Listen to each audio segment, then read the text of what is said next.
Velavan stores, Usman road, T Nagar, Chennai மற்றும் தூத்துக்குடி. விழா காலங்கள் எல்லாம் வேலவன் ஸ்டோர்ஸோடு.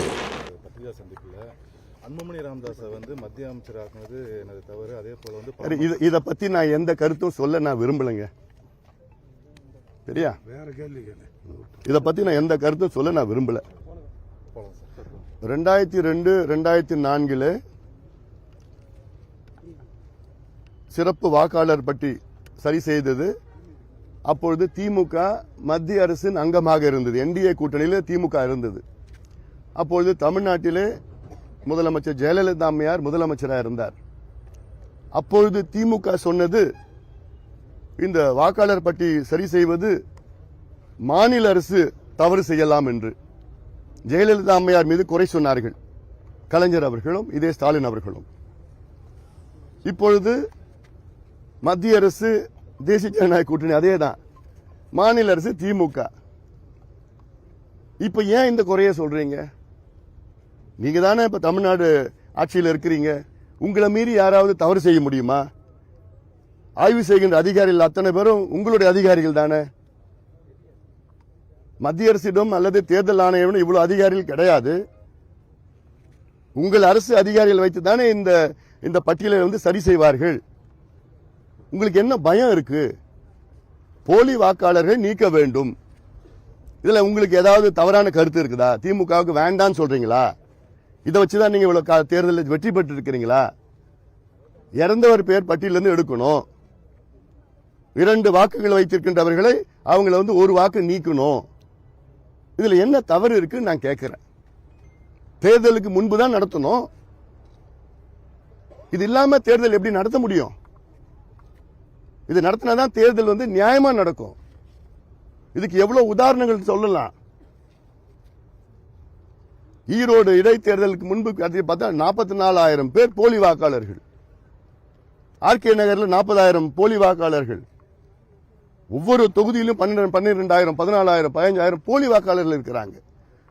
இவங்களை வச்சுதான், ஏன்னா ஒரு தொகுதியுடைய வெற்றி தோல்வி 500 வாக்குகள், 1000 வாக்குகள் வித்தியாசத்தில் தான் கடந்த தேர்தலில் கிட்டத்தட்ட 30-40 தொகுதியில் வெற்றி பெற்றார்கள், தோல்வி அடைந்தார்கள். அப்போ அவ்வளோ போலி வாக்காளர்கள் இருக்கிறாங்கன்னா அவங்க யாருன்னு கண்டுபிடிச்சு தான் ஆகணும். திமுகவுக்கு என்ன பயம்? இதுல திடீர்னு ஏன் பயப்படுறீங்க?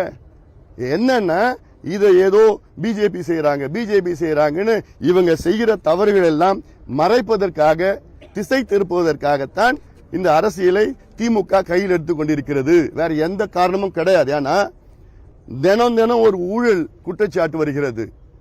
888 கோடி ரூபாய் நகராட்சி துறையில பொறியாளர்களும் அதிகாரிகளும் நியமனம் பண்ணுவதற்கு 2,500 பேரை நியமனம் செய்வதற்கு 888 crore ஊழல் லஞ்சம் சொல்லிட்டு அமலாக்கத்துறை 250 பக்கம் குற்றச்சாட்டு கொடுத்திருக்கிறாங்க காவல்துறை, தமிழ்நாடு காவல்துறைக்கு.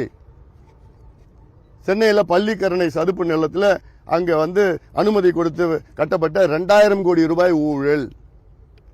மணல் கொள்ளையில 4,800 கோடி ரூபாய் ஊழல். இந்த நெல் போக்குவரத்துல 200 கோடி ரூபாய் ஊழல்.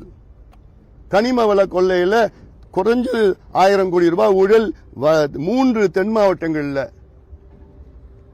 இப்படி டாஸ்மார்க்ல 1000 கோடி ரூபாய் ஊழல். அந்த டிரான்ஸ்போர்டேஷன்ல பழைய பாட்டில் விற்கிறதுல அதுல கிட்டத்தட்ட 10,000 கோடி ஊழல்.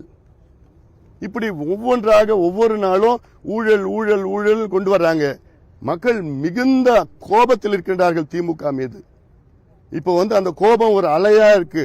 தேர்தல் நேரத்தில் அந்த கோபம் சுனாமியா மாறி படுதோல்வி திமுக அடைவார்கள்.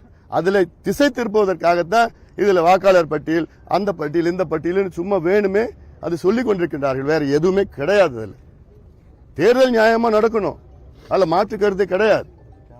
அதுல இருக்கிற போலி வாக்காளர்கள், இறந்தவர்கள் பேர் நீக்கப்படணும். 2 வாக்குகள் வைத்திருக்கின்றவர்கள் நீக்கப்பட வேண்டும். இது ஏன் வேண்டான்னு சொல்றாங்கன்னு எங்களுக்கு புரியல. தேர்தலுக்கு பிறகு நடத்தலாம்னா ஏன் கேட்கிறேன். ஏன் போலி வாக்காளர் எல்லாம் இவங்க ஓட்டு வாங்கிட்டு அப்படியே ஓட்டு போடலான்னு, போலி ஓட்டு போடலான்னு அந்த இடத்துல இருக்கிறாங்களா?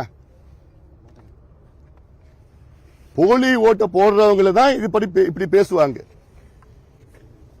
இருக்கா முடிச்சிடலாமா? பாட்டாளி மக்கள் கட்சி நிறுவனர் ராமதாஸ் அவர்கள் வந்து இன்னைக்கு ஒரு